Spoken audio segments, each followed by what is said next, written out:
Morning दोस्तों, welcome to my YouTube channel test study IQ। आज 10 अगस्त 2020 और 10 अगस्त 2020 के जितने भी करंट अफेयर क्वेश्चन है हम उन सब के बारे में डिटेल के अंदर इस लेक्चर के अंदर डिस्कस करेंगे। तो शुरुआत करने से पहले एक इन्फॉर्मेशन मैं आपको बता दूं कि जब आज के बाद में यानी आज 9 तारीख का क्या था, अपना संडे था। अब संडे वाले दिन का जो लेक्चर है करंट अफेयर का वो नहीं आएगा, अवेलेबल नहीं हो पाएगा। उसके बजाय संडे को जो साप्ताहिक कंप्लीट है, यानी संडे को, प्रत्येक संडे को जो भी पिछले 7 दिनों के अंदर साप्ताहिक का जो भी विवरण आता है उसका संबंधित पूरा लेक्चर, यानी निचोड़, जो इम्पोर्टेंट साप्ताहिक के जो वीकली यानी साप्ताहिक के जो इम्पोर्टेंट क्वेश्चन होंगे उन सबको मैं प्रत्येक संडे को आपको क्या कराऊंगा, उपलब्ध कराऊंगा।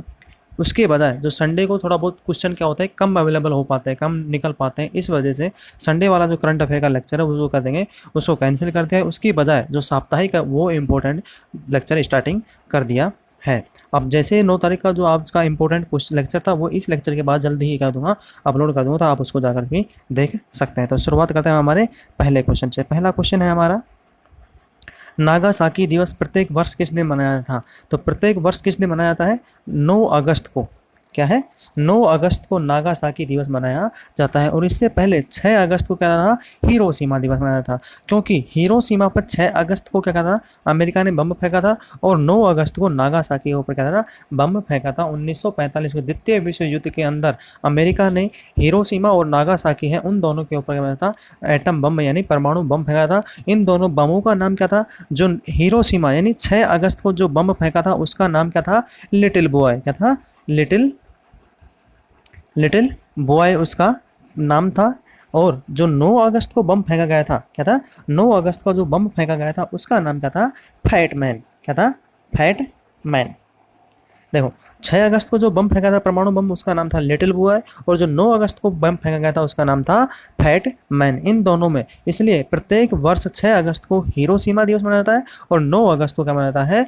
नागासाकी दिवस मनाया जाता है। अब इन दोनों को मनाने का उपलक्ष्य क्या है, उद्देश्य क्या है? तो इन दोनों का मनाने का उद्देश्य है कि जो परमाणु हमले होते हैं, क्या होते हैं? परमाणु हमले होते हैं, न्यूक्लियर वेपन्स जो होते हैं उनको कहीं ना कहीं क्या करना है, कम करना है। और परमाणु एनर्जी उसका उपयोग करते हुए क्या करना है, परमाणु जो हथियार है उनको विश्व शांति के लिए क्या करना है, बंद करना है, विश्व शांति जिससे स्थापित हो सके, इसलिए उसके बारे में क्या है, कदम उठाया था। साथ में प्रत्येक देश को जो परमाणु बम है उनके बारे में जो हानिकारक है उसके बारे में अवेयरनेस प्रोवाइड करवाई जाती है। किनके द्वारा? जापान के द्वारा, क्योंकि जापान में आज भी कहीं ना कहीं उस रेडिएशन का असर उन लोगों के अंदर, यानी जापान के जो नागासाकी और हिरोशिमा के जो व्यक्ति हैं उनके अंदर कहीं ना कहीं आज भी उस रेडिएशन यानी परमाणु ऊर्जा का जो रेडिएशन हुआ था उसका कहीं ना कहीं क्या होता है, असर प्रत्येक व्यक्ति के अंदर वहाँ पे दिखाई दिया जाता है। इसलिए मानव जाति के ऊपर जितना हानिकारक परमाणु हमला होता है उसी के बारे में अवेयरनेस, उसके बारे में जागरूकता फैलाने के लिए क्या करता है, प्रत्येक वर्ष 9 अगस्त को और 6 अगस्त को मतलब ये दिवस मनाए जाते हैं। नेक्स्ट क्वेश्चन, ICC का 2021 में आयोजित होने वाला T20 वर्ल्ड कप कौन से देश द्वारा आयोजित करवाया जाएगा? कौन से देश द्वारा करवाया जाएगा? तो कौन से देश करेगा? अपना देश भारत ICC का 2021 का करेगा T20 वर्ल्ड कप है वो आयोजित करवाएगा। इससे पहले 2020 का जो T20 वर्ल्ड कप था वो ऑस्ट्रेलिया में आयोजित होने वाला था और हाल ही के अंदर कर दिया उसको क्या कर दिया, स्थगित कर दिया। अब ऑस्ट्रेलिया क्या करेगा 2022 के अंदर, क्या करेगा ऑस्ट्रेलिया? अब 2022 के अंदर जो वर्ल्ड कप होगा T20 का उसका आयोजन 2022 में ऑस्ट्रेलिया करेगा, 2022 में ऑस्ट्रेलिया, और 2021 में भारत क्या करेगा, इसका आयोजन करेगा। इसके साथ में जो महिला विश्व कप होने वाला था 50-50 यानी वनडे का जो वर्ल्ड कप होने वाला था वो ऑस्ट्रेलिया में होने वाला था, उसको क्या कर दिया, 2021 में होने वाला था उसको पोस्टपोन कब कर दिया है, फरवरी मार्च 2022 के अंदर क्या कर दिया, उसको पोस्टपोन कर दिया, यानी एक साल फिर से पोस्टपोन उसको कर दिया है। जी किसने सूचना दी है? ICC के जो हेडक्वार्टर है उसके द्वारा इसकी सूचना जारी की गई है। नेक्स्ट क्वेश्चन, विश्व आदिवासी दिवस यानी विश्व जनजातीय दिवस कब मनाया जाता है? तो विश्व जनजातीय दिवस प्रत्येक वर्ष क्या कहता है, क्या कब मनाया जाता है? प्रत्येक वर्ष 9 अगस्त को विश्व जनजातीय दिवस मनाया जाता है। तो अब ये विश्व जनजातीय दिवस है, ये क्यों मनाया जाता है?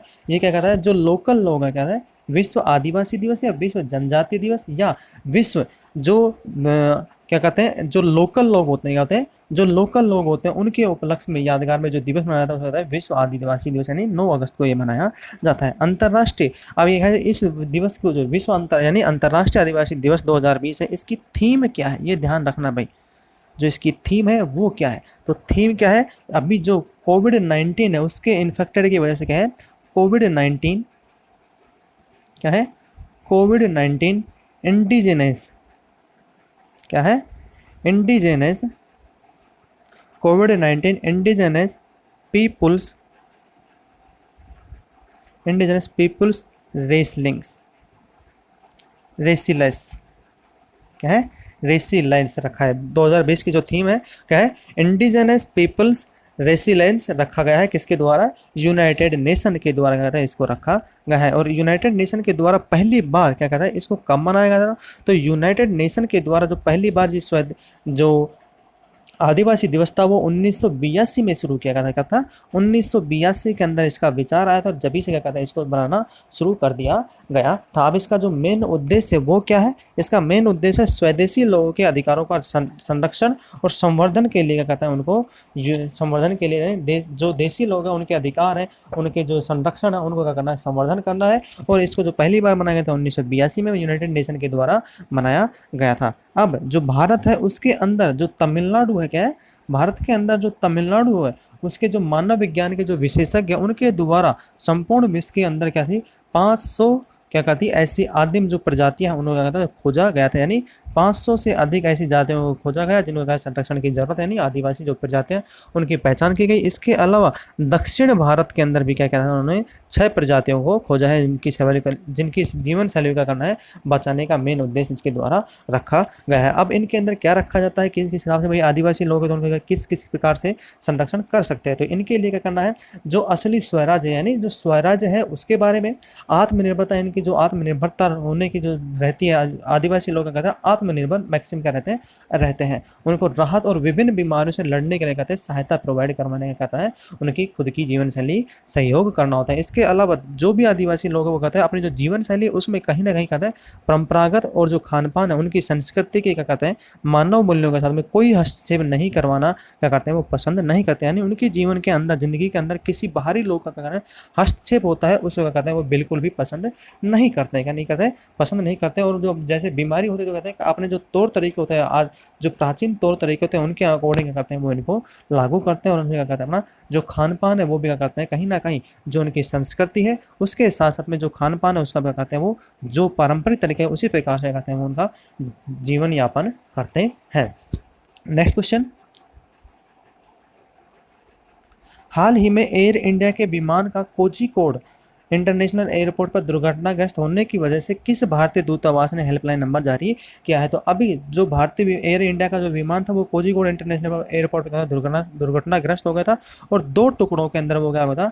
आगे का पोर्शन अलग हो गया था और पीछे का पोर्शन क्या होता है अलग हो गया। तो बीच के अंदर क्या होगा 2 पोर्शन हो गए थे। तो यह फ्लाइट कहाँ से आ रही थी? यह दुबई से आ रही थी और दुबई में जो हमारा दूतावास है वहीं पर उन्होंने क्या कर दिया हेल्पलाइन नंबर लोगों के लिए क्या कर दिया जारी कर दिया। क्योंकि दुबई से वो फ्लाइट आ रही थी तो दुबई में जितने भी लोग जहाँ से आ रहे थे उनके जो संबंधी हैं यानी सगे संबंधी उनके लिए करती है ये हेल्पलाइन नंबर जारी कर दिया गया। हेल्पलाइन नंबर जारी करने की वजह से वो अपने जो पहचान के लोग हैं रिलेशन के लोग हैं उनके बारे में क्या कहते हैं वो जानकारी ले सकते हैं। अब तक क्या हो गया 20 लोगों की मौत हो चुकी है क्योंकि 20 लोगों की मौत हो चुकी है और 120 के समथिंग है 120 के समथिंग 20 लोग मौत हो चुके हैं 120 के समथिंग क्या है अभी वहाँ पे घायल है। अभी यहाँ पे केरल के अंदर क्या होता है ये घटनाक्रम होता है। केरल का जो कोझिकोड एयरपोर्ट है तो अब केरल है केरल के जो सीएम है मुख्यमंत्री है वो कौन है? पी विजयन। कौन है? पी विजयन। और वहाँ के गवर्नर कौन है? तो कौन है? आरिफ मोहम्मद खान वहाँ के क्या है गवर्नर हैं। अब जो एयर इंडिया का जो कोझिकोड का एयरपोर्ट था इंटरनेशनल एयरपोर्ट था वो कौन सा इंटरनेशनल था? कारीपुर। क्या था? कारीपुर इंटरनेशनल एयरपोर्ट था जहाँ पे ये दुर्घटना घटित हुई थी। नेक्स्ट क्वेश्चन, हाल ही में किस देश के में पाकिस्तान की किस देश ने किस देश ने पाकिस्तान की तेल आपूर्ति को क्या कर दिया बंद कर दिया? तो पहली बार किस देश ने क्या कर दिया पाकिस्तान की जो तेल आपूर्ति उसको क्या कर दिया बंद कर दिया? तो कौन से देश ने क्या है? सऊदी अरब ने क्या कर दिया तेल आपूर्ति कर दिया पाकिस्तान की बंद कर दी है। और क्या कहा है? सऊदी अरब ने कहा है कि पाकिस्तान ने जो उनका जो बकाया पेमेंट है 3.2 करोड़ डॉलर अरब डॉलर करोड़ नहीं भाई अरब डॉलर जो बकाया राशि है तेल का वो पेमेंट अब तक नहीं किया है। जैसे प्रकार से क्या होता है जो कर्ज लिया है क्या है जो कर्ज लिया है पाकिस्तान ने सऊदी अरब से वो पूरा नहीं हुआ। इसके अलावा जो समझौता हुआ था 2018 के अंदर पाकिस्तान और सऊदी अरब के बीच में उसकी जो अवधि थी वो क्या होगी अभी 2 महीने पहले यानी जो मई के अंदर, मई 2020 के अंदर उसकी अवधि भी क्या हो गई है, खत्म हो गई, और उसको क्या है रिन्यू नहीं करवाया गया। इस वजह से क्या कहते हैं, सऊदी अरब ने पाकिस्तान की तेल आपूर्ति कर दी है, बंद कर दी है। नेक्स्ट क्वेश्चन, महिंद्रा राजपक्षे को श्रीलंका के प्रधानमंत्री के रूप में कौन सी बार चुना गया है? तो अभी महिंद्रा राजपक्षे को श्रीलंका का कौन सा राष्ट्रपति चुना गया है? फिर से दोबारा उनको प्रधानमंत्री चुना गया है, और कौन सी बार चुना गया उनको?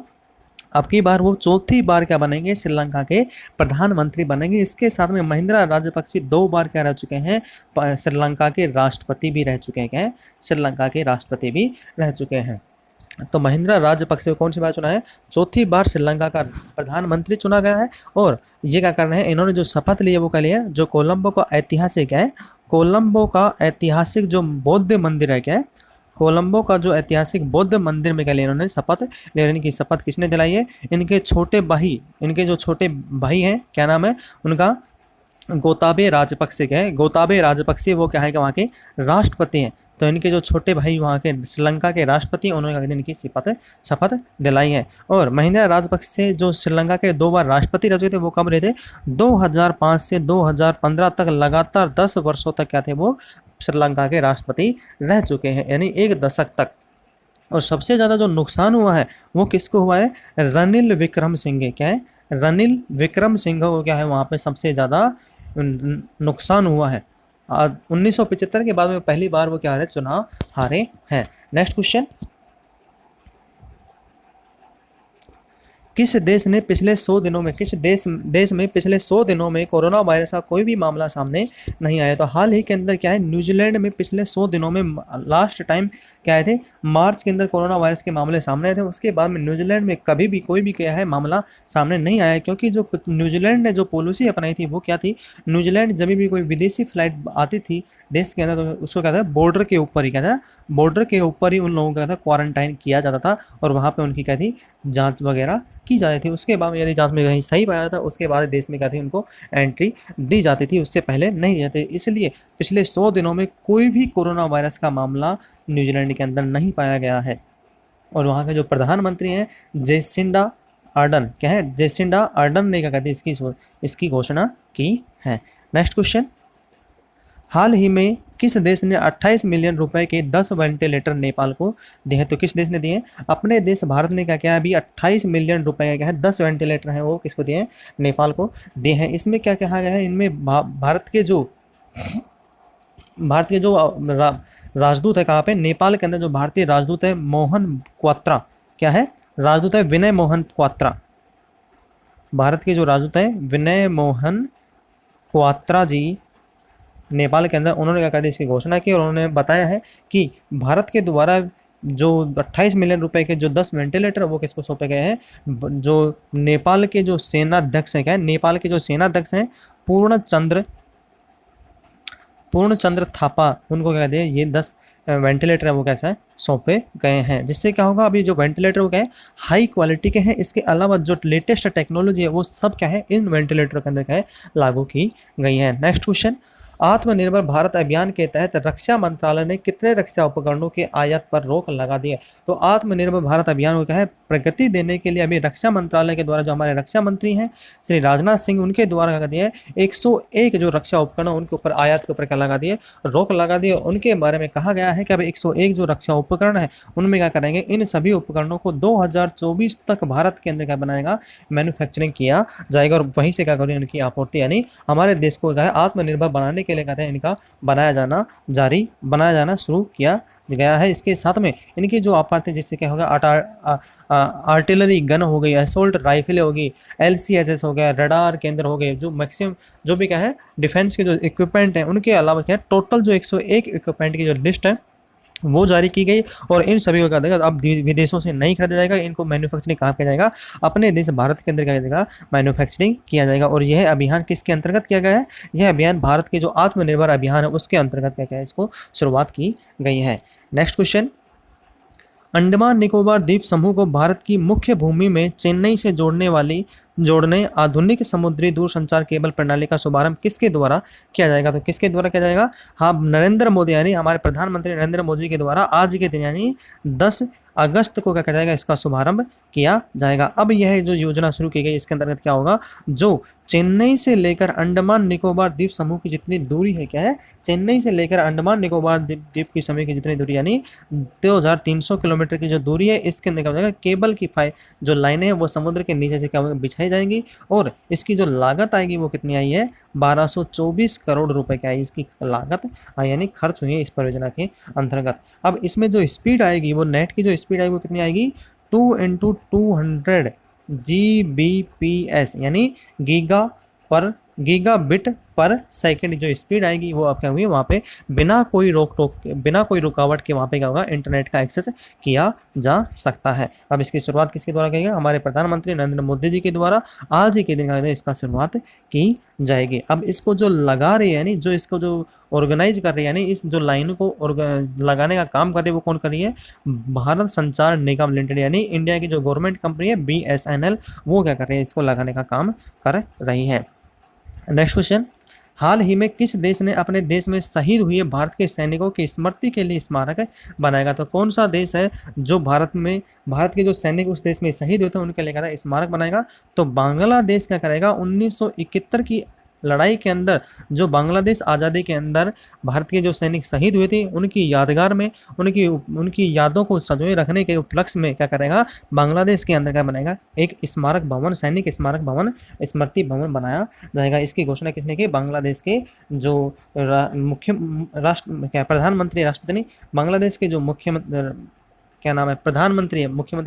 बांग्लादेश की जो प्रधानमंत्री उन्होंने कहा इसकी घोषणा कर दी है। और जो हमारी जो उच्चायुक्त है, भारत की उच्चायुक्त कौन है, रीवा दास गांगुली, बांग्लादेश के अंदर उन्होंने क्या कर दिया, इसका ऑफिशियल नोटिफिकेशन क्या कर दिया, जारी कर दिया है, जिसमें रीवा दास गांगुली उन्होंने कर दी। इसकी घोषणा भी की है कि बांग्लादेश सरकार के द्वारा कहता है जो बांग्लादेश की स्वतंत्रता में हमारे देश के सैनिक शहीद हुए थे उनको क्या किया है, उनके उपलक्ष्य में, उनकी यादगार में वहाँ पे क्या बनाया जाएगा, सैनिक स्मारक बनाया जाएगा।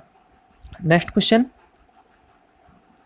महात्मा गांधी को समर्पित राष्ट्रीय स्वच्छता केंद्र का उद्घाटन किसके द्वारा किया गया है? तो अभी हमारे प्रधानमंत्री नरेंद्र मोदी जी के द्वारा क्या है, अभी 8 अगस्त को क्या है, 8 अगस्त को राष्ट्रीय स्वच्छता केंद्र का उद्घाटन किया गया। और कहाँ पे क्या है, हमारे जो प्रधानमंत्री नरेंद्र मोदी जी उनके द्वारा किया गया, कहाँ पे, राजघाट के पास में, क्या है, राजघाट के पास में। और इन्होंने इनके इस बात में संवाद किया है कि बच्चों के साथ में संवाद किया और उनको जो स्वच्छता है, क्या है, बच्चों के साथ संवाद किया और जो स्वच्छता है उसके क्या बनाए, उद्देश्य बताए, उनके उपयोग बताए, साथ के अंदर कचरा प्रबंधन है उसके बारे में भी क्या दिया उन्होंने, बल दिया, यानी कचरा प्रबंधन के ऊपर क्या दिया उन्होंने, ध्यान आकर्षित किया। और जो हमारी नदियाँ हैं उनको क्या करना है, कचरे से मुक्त रखने का गया अभियान शुरू किया है। इसके साथ में हमारे प्रधानमंत्री मोदी जी के द्वारा एक नारा भी दिया गया, कौन सा, गंदगी भारत छोड़ो, क्या है, गंदगी भारत छोड़ो नारा भी अध्ययन के द्वारा दिया गया है। नेक्स्ट क्वेश्चन, पाकिस्तान ने किस देश के साथ आजाद पत्तन जल विद्युत परियोजना के लिए समझौते पर हस्ताक्षर किया? तो पाकिस्तान किसके साथ किया, पाकिस्तान ने चीन के साथ में क्या दिया, आजाद पत्तन जल विद्युत परियोजना है जो कि क्या है, POK के अंदर चालू की गई है, उसके ऊपर क्या कहते हैं, मेमोरेंडम ऑफ अंडरस्टैंडिंग यानी साइन, हस्ताक्षर समझौते किए गए हैं। नेक्स्ट क्वेश्चन, हाल ही में जारी फिक्की की रिपोर्ट के अनुसार कोरोना वायरस के चलते हुए देश में कितने प्रतिशत नौकरियां घटने का आसार? तो कितने प्रतिशत, भारत के अंदर फिक्की के अनुसार कोरोना वायरस चलते 20% जो नौकरियां वो कहीं ना कहीं क्या होंगी, घटने के आसार है, क्योंकि जो इकोनॉमी के अंदर जो भूचाल आया है और सभी देशों के अंदर कहीं ना कहीं क्या है, नौकरियां घटने के आसार है। सबसे जो अमेरिका है, US है, चीन है, उसमें क्या है 19% घटने के आसार है, बाकी इंडिया के अंदर क्या है 20% घटने के आसार है। तो आज के लिए इतना ही। यदि आपको हमारा लेक्चर पसंद आता है तो आपको हमारा लेक्चर पसंद आता है तो आप इसे लाइक करें, शेयर करें, कमेंट करें और सब्सक्राइब करना ना भूलें। सब्सक्राइब जो बेल आइकन है उसको प्रेस करना ना भूलें। यदि लेक्चर पसंद आता है तो लाइक करें, नहीं पसंद आता तो आप इसे डिसलाइक भी कर सकते हैं। डिसलाइक क्योंकि कमेंट बॉक्स में लिखकर जरूर बताएं। तो आज के लिए इतना ही, धन्यवाद।